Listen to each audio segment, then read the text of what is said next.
Oh, well, like, man, it's just 4 years, or like, it's just 8 years. Like, who cares? Like, no one's gonna remember. And like, that's easy for me to say as someone who's not in high school, who's not in junior high, and it's like, oh, who cares about, like, being popular doesn't matter. And it's like, it's easy for me to say that. Because I don't have to go and sit at the lunch tables. I don't have to go and see the groups and see all that type of stuff. But I do promise you that it isn't worth it.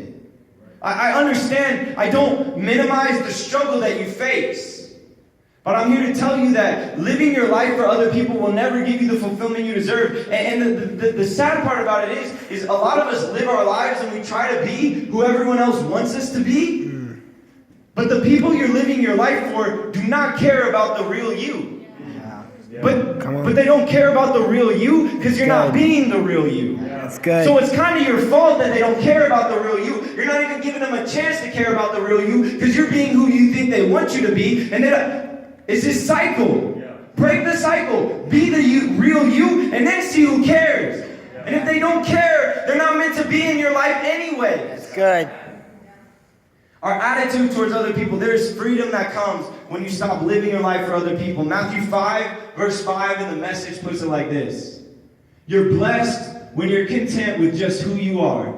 No more, no less. That's the moment you find yourselves proud owners of everything that can't be bought. Wow. The next thing that Jesus talks about, the next step, the next blessing is in Matthew chapter 5. Verse 6, he says, blessed are those who hunger and thirst for righteousness, for they shall be satisfied. Blessed are those who hunger and thirst for righteousness, for they shall be satisfied. What this represents is our attitude towards God. Our attitude towards God. So this is where everything changes, guys.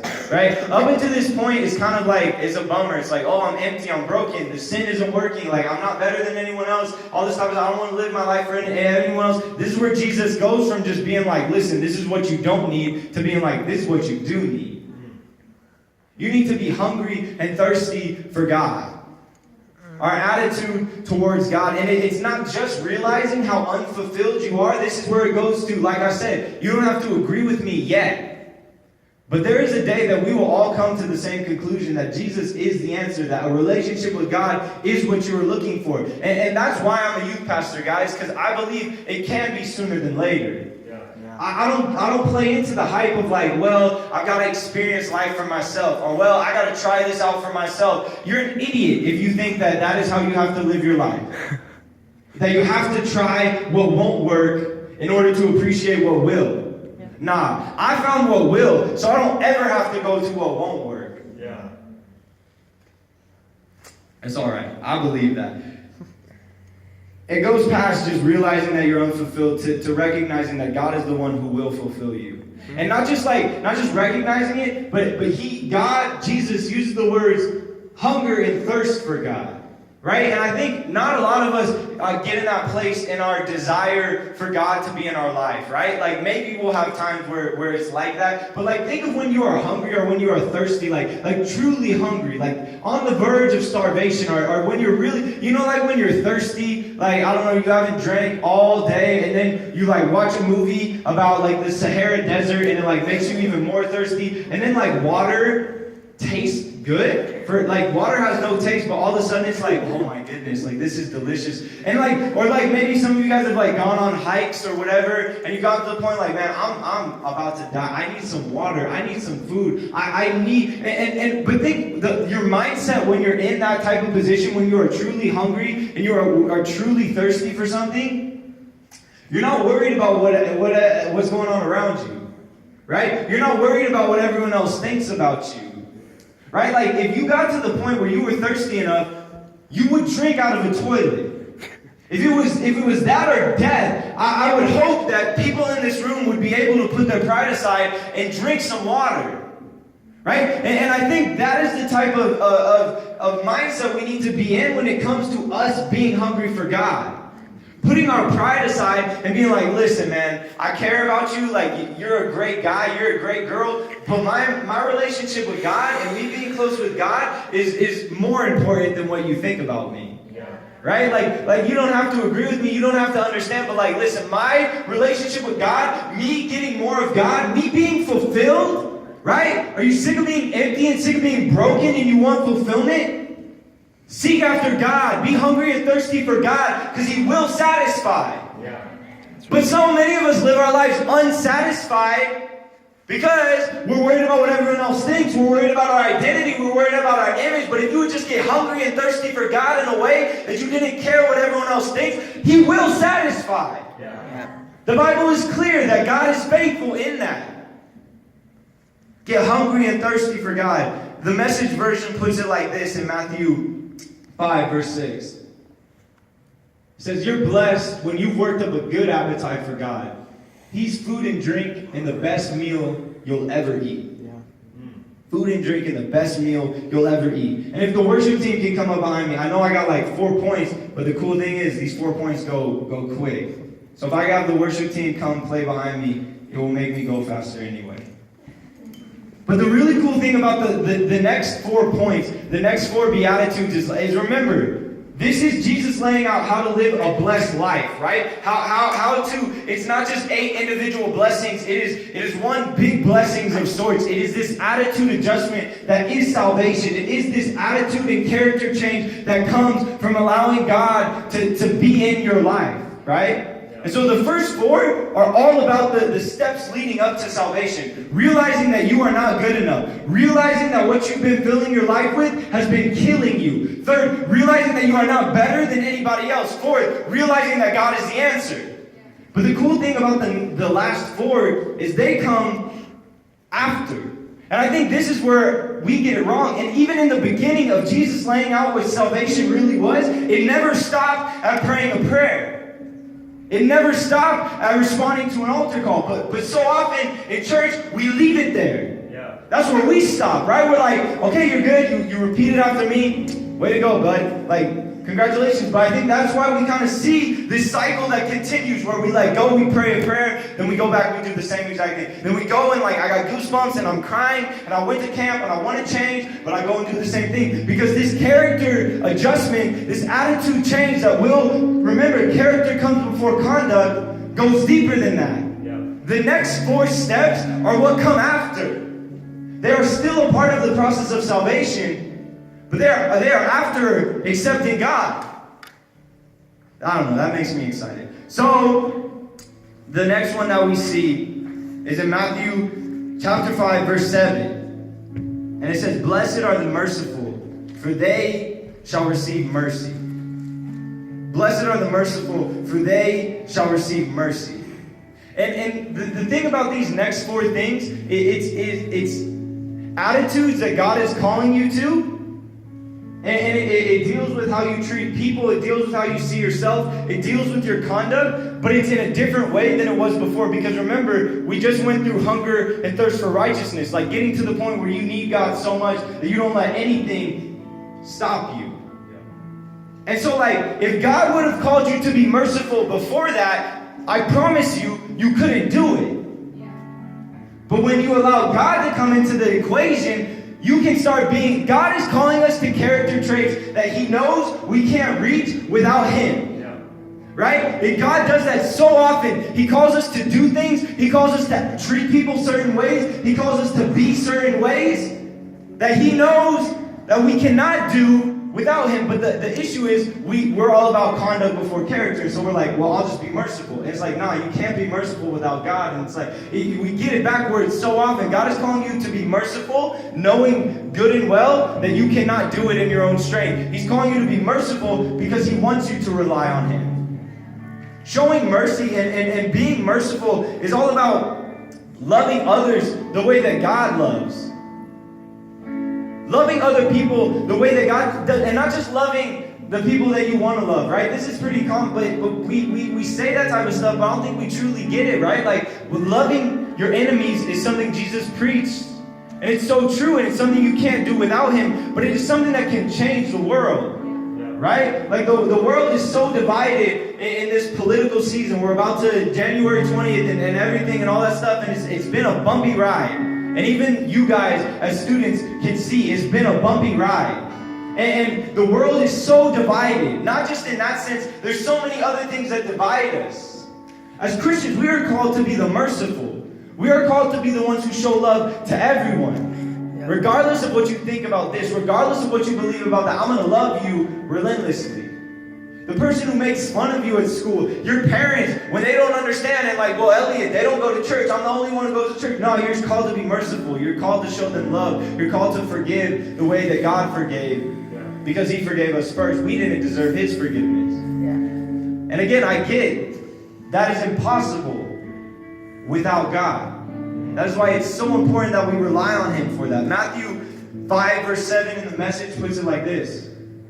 You're blessed when you care. At the moment of being careful, you find yourselves cared for. The next one that Jesus talks about is blessed are the pure in heart, for they shall see God.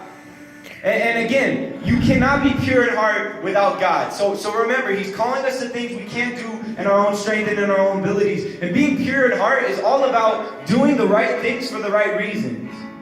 It goes from our selfish ambition to our selfish nature to putting other people first and not always trying to look out for number one and not always trying to promote ourselves. It's talking about being pure in heart and the way that you live your life. And the beauty of these last four is they represent Christ so well. Right? I think we have issue in the church with people not being drawn to Christ because we are doing an awful job of representing who Christ really is. Because again, we're trying to do it all on our own. We're trying to do conduct before character. Be pure in heart. Do the right things for the right reasons. Matthew 5 verse 8 in the Message puts it like this.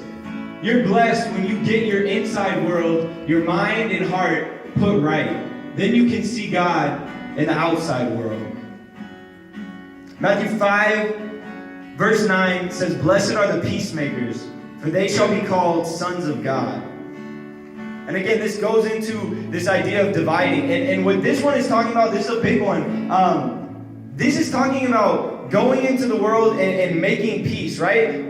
But God calls you to go in the world and make peace, knowing good and well that he is the only Prince of Peace. Knowing good and well that he is the only one who can bring true peace into people's situations. So what he is actually calling you to do is not being someone who's always like, hey man, chill out. Like, no. That's not being a peacemaker. Being a peacemaker is someone who says, no. I found peace in my own life. And do you really want to know what truly brings peace? Well, it's this relationship with God. Being a peacemaker is evangelism. Being a peacemaker is sharing your faith. Being a peacemaker is telling people about God. Right? That was in the original call of Jesus laying out this salvation process. It's us sharing the truth with others. Being peacemakers. And I love that it's called peacemakers because it's so much more than just like a checklist of like evangelism. That's what we think of evangelism so often is this checklist of like, oh, I told you about God. You didn't want to hear it. Too bad. But being a peacemaker is someone like, no. I'm not going to allow division. I'm not going to allow her. I have peace. And I truly want you to have peace. And the only thing that can bring peace is my God. Be a peacemaker. Matthew 5 verse 9 in the Message puts it like this. You're blessed when you can show people how to cooperate instead of compete or fight. That's when you discover who you really are and your place in God's family. And the last one, in the last step, this last beatitude that Jesus talks about is in verse 10. Blessed are those who are persecuted for righteousness' sake, for theirs is the kingdom of heaven. Blessed are you when others revile you and persecute you and utter all kinds of evil against you falsely on my account. Rejoice and be glad, for your reward is great in heaven. For so they persecuted the prophets who were before you. This is what I love about Jesus, guys, is even in him, remember, people didn't know what salvation was up to this point. And Jesus is laying out what giving your life to him, what accepting God looks like, and how it will give you the blessed life you've been looking for. Right? But I love Jesus because even in laying it out in the very beginning, he doesn't forget to say that it's hard. He doesn't forget to mention, Jesus never tries to BS anybody. Jesus never tries to trick anyone into this free gift, into this relationship with him. He's constantly saying it is difficult. But the thing is, the difficulty does not outweigh it being worth it. It is the fulfillment. It is the missing piece. It is what you've been looking for. But yes, it is hard. Yes, it is difficult. but blessed are the persecuted. And the beauty of it, man, I love Jesus, guys. Because the thing is, we just talked about peacemaker and someone going in and sharing peace. The thing is, like, we are called to share the truth, right? And sometimes the truth will offend people, right? But you aren't called to offend people. I think as Christians, we think like that the gospel being offensive is our free license to be jerks. It's our free license to belittle and berate and hate. And that's not the truth. God said that when you are evangelizing, you are called to be a peacemaker. And God says, blessed are the persecuted when you are persecuted falsely on my account. Not when you deserved it. Not when you seeked out persecution. Let me remind you, Christians, don't use persecution as an excuse to be an awful person. Because that is not what Jesus is talking about. Jesus is talking about persecution that comes from people who do not want to hear the truth. The truth offends people. You aren't called to offend people. Guys, and when you look at this as a complete message, 1 through 12, you see, I don't know, maybe you don't, but if you look at it through the way I looked at it, this is so much deeper than just these individual blessings. Jesus laid out the salvation plan to people who had never heard it before and laid out how to live a blessed life. Do you want to see blessing in your life? It comes through this salvation process. And the beauty of it is tonight, I feel like there is something that we can all respond to. Maybe some of you, it's the first 4. Maybe some of you in this room, you need to take a look at yourself and realize that you can't do it on your own, that you've been trying to be good enough, you've been trying to fix your own situations, you've been trying to do it by yourself, but you can't. You need to take a look at what you've been allowing into your life, what you've been turning to, and realize that not only is it not good enough, but it is in fact killing you. It is bringing you down, and you do not have to settle for that any longer when you can have the best. Realize you aren't better than anyone else, but you are also not worse than anyone else. Don't sit in here and be like, nah, you don't understand, you don't know my story, you don't, sin is sin, and like, that's the thing we all have in common. None of us deserve it. But can you get hungry and thirsty for God enough to put your pride aside, put your image aside and say, I gotta get this fulfillment. I've gotta find what I've been looking for. And Elliot's saying that it's God, so you know what? I'm gonna give it a shot. God, I need you in my life. I'm hungry and I'm thirsty for you tonight. Maybe some of you, it's the first 4. Maybe others of you, that's where you've been stuck. It's just the first 4.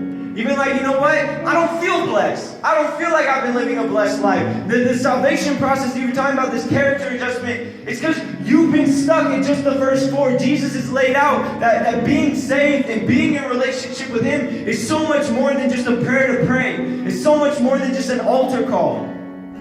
We are called to be merciful. We are called to love others. We are called to be pure in heart, to do the right things for the right reason. We are called to live a life that we cannot live in our own strength, to rely on God. And so tonight, with everybody standing, if you guys just want to stand, and I don't know how you guys do things here at Ignite, but at youth, we like to come to the front during worship. And so I would invite you now, as we go into a time of